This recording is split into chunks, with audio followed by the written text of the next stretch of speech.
Imagine this. You wake in a room that is not your own, yet it is the only room you have ever known. The air tastes of boiled cabbage and old dust. A metallic voice, seamless and without origin, recites figures for the production of pig iron. You cannot turn it off. On the wall opposite your narrow bed, a rectangular metal plaque stares back. Its dark glass eye sees without blinking.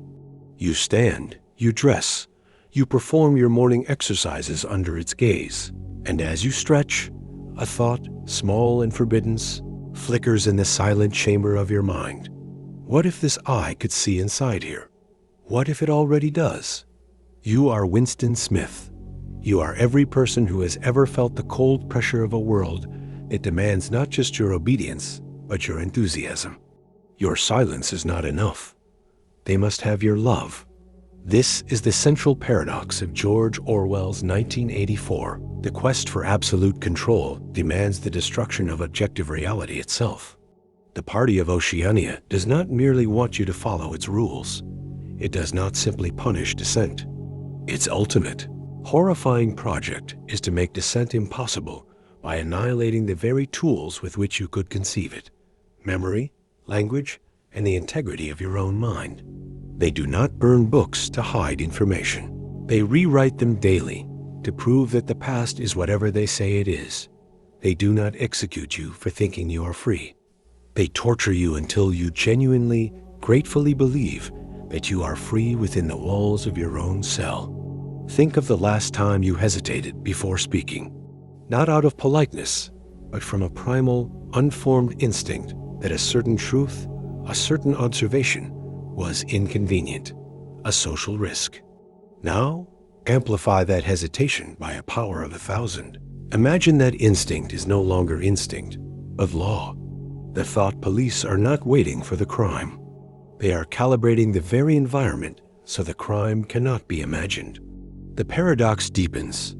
To survive, you must willingly participate in your own intellectual dismantling. You must scream praises to Big Brother while your soul withers, and call that withering joy. Orwell presents us with a riddle wrapped in a tyranny. What is the last, final frontier of human autonomy? Is it our actions, our words, or is it the silent, sacred space where a thought forms? A space so private we assumed it was inviolable? 1984 whispers the terrible answer. Nothing is inviolable. The most profound control does not shackle the body. It colonizes the mind. It rewrites history not to hide lies, but to make the very concept of truth obsolete. If the past is mutable, then the present is omnipotent. So we arrive at the chilling question that pulses at the heart of this book, a question that reaches out from its pages and into our digital age. What happens when power is no longer interested in what you do, but in who you are?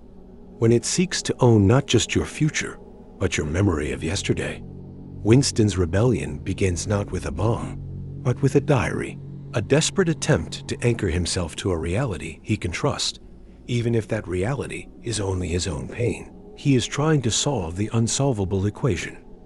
How do you prove that 2 + 2 = 4 when every voice, every textbook, every flicker of your own doubt screams that it equals 5?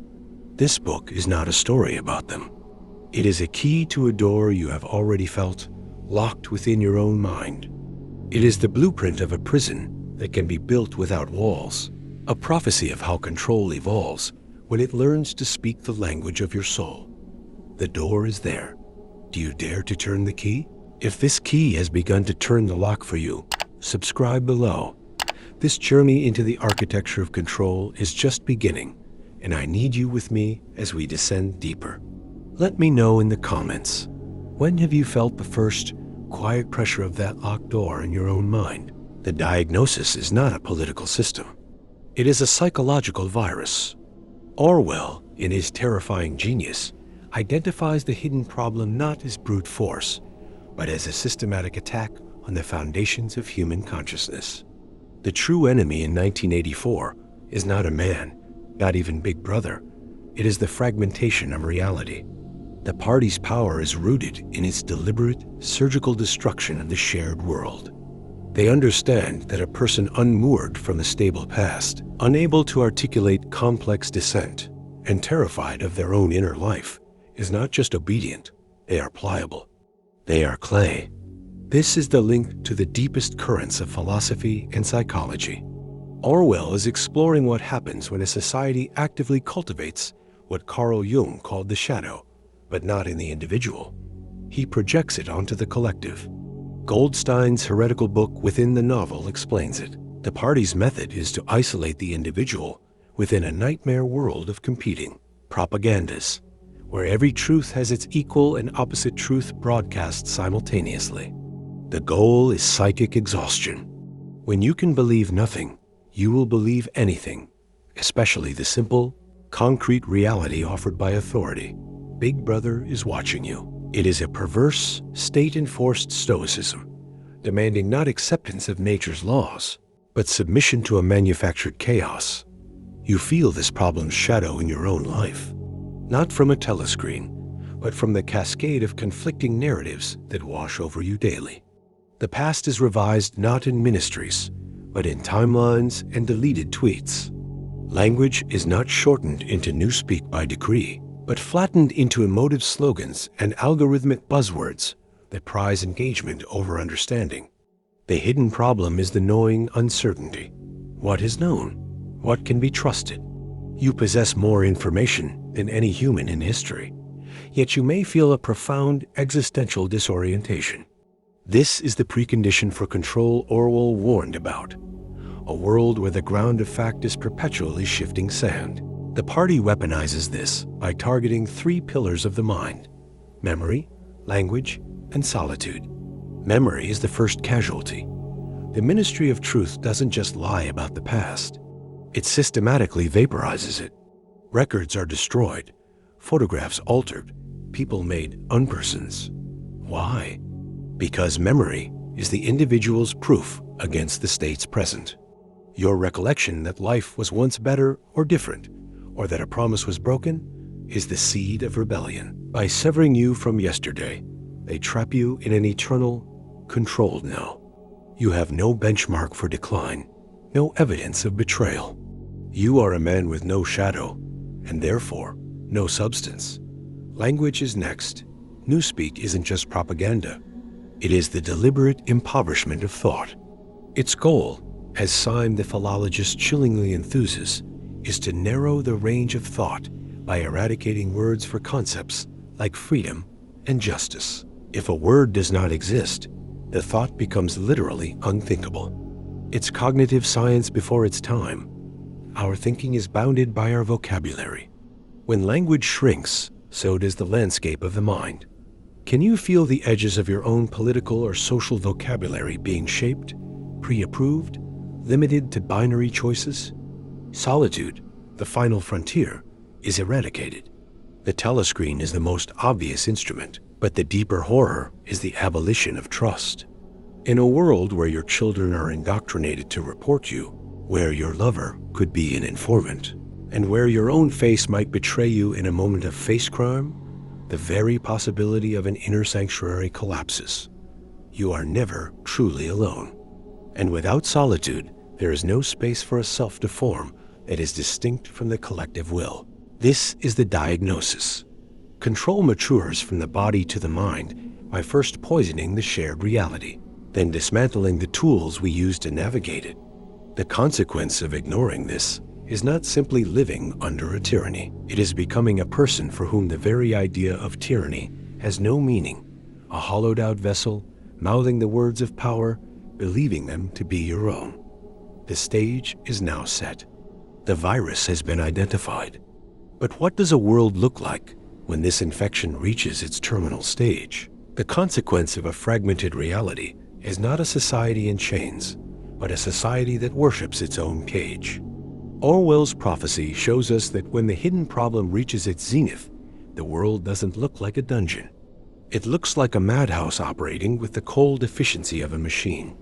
The unseen architecture of control becomes the very air people breathe. It shapes not just what they do, but what they love, what they fear, and what they believe they desire. Consider the 2 minutes hate. This is not merely a propaganda session. It is a ritual of collective catharsis and psychological conditioning. The rabid hatred directed at the image of Goldstein is engineered, a steam valve for repressed aggression that might otherwise turn inward against the party. The consequence is a populace that is addicted to its own hatred, deriving a sense of purpose and unity from sanctioned rage. They leave the session feeling purged, bonded, and more loyal than ever, never realizing their emotions are not their own. They have been taught to love Big Brother by being taught whom to hate. This extends to the most intimate corners of human life. The party's war on intimacy and the systematic destruction of the family unit is a logical conclusion of its diagnosis. Any private loyalty, any source of joy unmediated by the state, is a threat. The only permissible passion is the frenzy of the mob. The only allowed love is a dry, fearful devotion to Big Brother. Winston's affair with Julia is therefore not just a rebellion of the meat, but a desperate, doomed attempt to reclaim a private world, a space where a shared look, a secret touch, constitutes a separate reality. Their tragedy is that in a world designed to poison all connections, even love becomes an act of resistance with a death sentence attached. The ultimate, chilling consequence is the internalization of control. It's the nightmare of Room 101. O'Brien does not simply torture Winston into submission. He uses Winston's own deepest, most primal fear, rats, as the instrument to force him to commit the ultimate betrayal, to sacrifice Julia, his last anchor to a personal truth. The goal is not to make you say, 2 2 equals 5. The goal is to make you believe it, to make you love Big Brother genuinely. The consequence is the creation of the perfect citizen, a hollowed-out psyche that polices itself, that reports its own thought crime before it is fully formed, that finds a perverse peace in its own annihilation. Winston, in the end, gazing at the chessboard in the Chestnut Tree Cafe, achieves this victory. He has learned to stop thinking, to stop feeling, to stop remembering. The world has won because his inner world has ceased to exist. These consequences echo in our modern landscape. We see the ritual of the 2 minutes hate in the algorithmically fueled outrage cycles of social media, where complex issues are reduced to tribal fury and participation feels like identity. We see the war on private bonds in the commodification of intimacy and the pressure to perform our lives publicly. And we feel the shadow of Room 101 in the quiet, internal censorship we perform, the thoughts we dismiss, the opinions we mute, not because a telescreen hurt us, but because we have absorbed the unspoken rules of our own digital panopticon. The stakes are not about a dystopian future. They are about the erosion of the inner citadel now. What is the point of freedom of speech if we lack the language to articulate nuanced thought?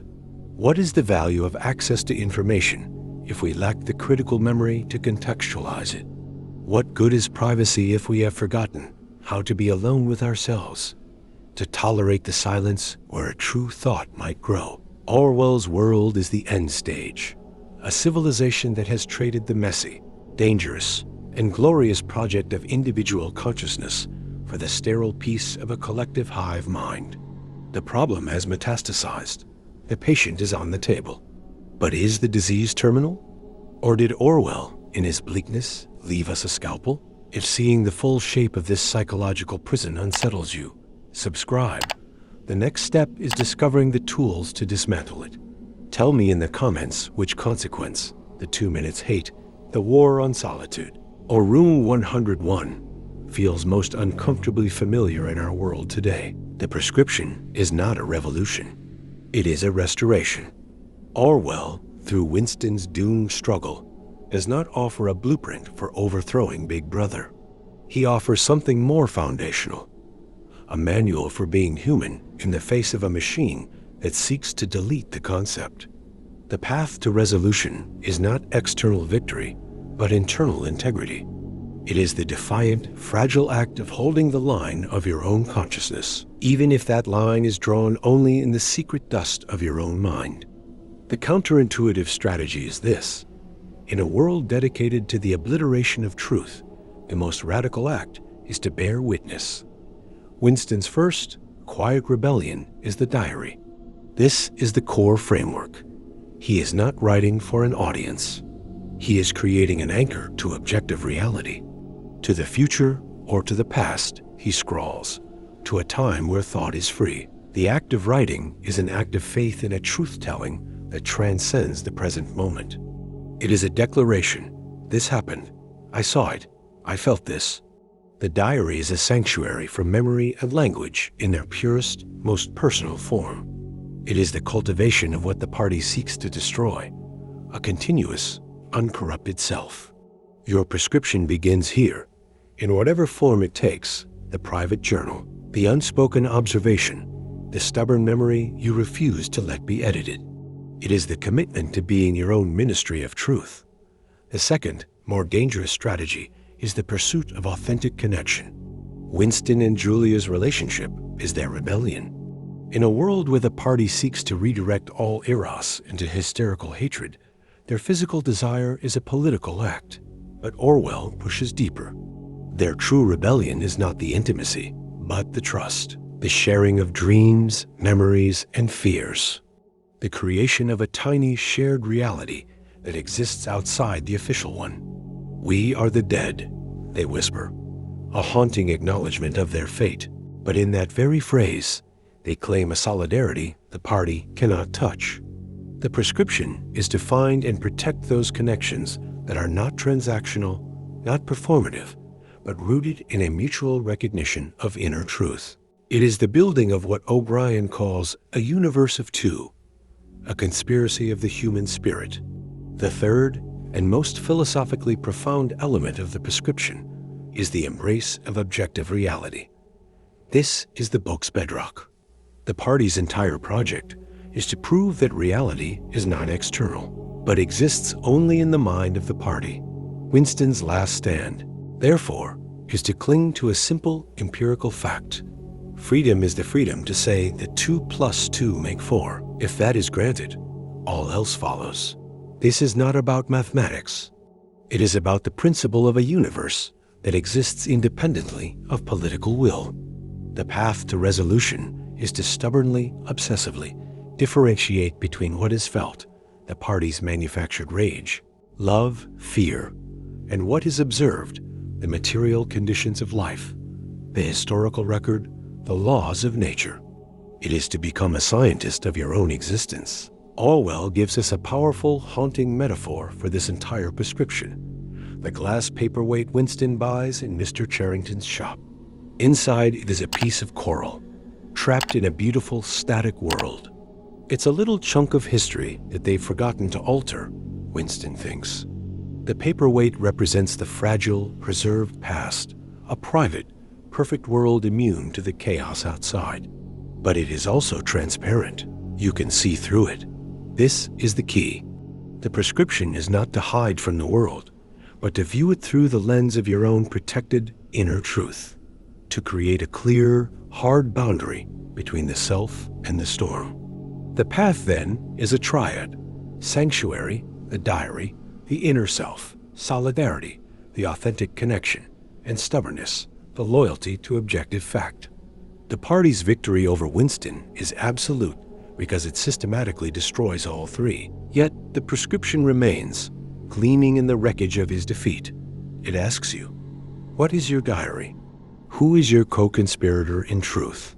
And what is your 2 + 2, the simple, undeniable fact upon which you will never, ever compromise? The book's secret is that the act of asking these questions is the beginning of the cure. But this leads us to the final, devastating synthesis. For if this is the prescription, what is the ultimate, haunting truth about the nature of the disease it seeks to treat? Is the victory of the machine inevitable, or is there a more terrible, more human victory hidden in the defeat? The ultimate truth of 1984 is not that the individual will be crushed. It is that the individual can be remade. The final shattering synthesis Orwell delivers is that the most profound form of control is not the imprisonment of the body, but the reconsecration of the soul in service to the lie. The paradigm shift is this: freedom is not the absence of chains, but the presence of an integrated, unassailable self. And when that self is systematically dismantled and rebuilt, what emerges is not a prisoner, but a true believer, a ghost haunting the machine of its own creation. Winston's journey ends not at his execution, but at his rehabilitation. Sitting in the Chestnut Tree Cafe, playing chess, drinking victory gin, he has achieved the state the party sought for him. He loves Big Brother. This is not a surrender. In his mind, it is a genuine conversion. O'Brien's terrible work is complete. He has not just broken Winston. He has proven the party's core philosophical assertion that reality is malleable, that the mind is plastic, and that given enough pressure, any truth can be melted down and recast. The final revelation is that the nightmare of 1984 is not a boot stamping on a human face forever. It is the human face, of its own volition, pressing itself gratefully against the boot. This is the book's lasting, transformative impact. It forces you to abandon the comforting myth of the indomitable human spirit. Instead, it presents the human spirit as terrifyingly vulnerable, a landscape that can be conquered and colonized. The victory of the party is not in making Winston say that 2 + 2 = 5. It is in making him see the 5 fingers O'Brien holds up and to believe in his heart that he always did. The ultimate truth is about the fragility of the self. It shows that the self is not a solid, eternal stone, but a narrative, a story we tell ourselves from the raw materials of memory, language, and love. And a narrative can be edited. A narrative can be rewritten. Orwell's final poetic conclusion is the bullet entering Winston's brain and the thought that accompanies it. He had won the victory over himself.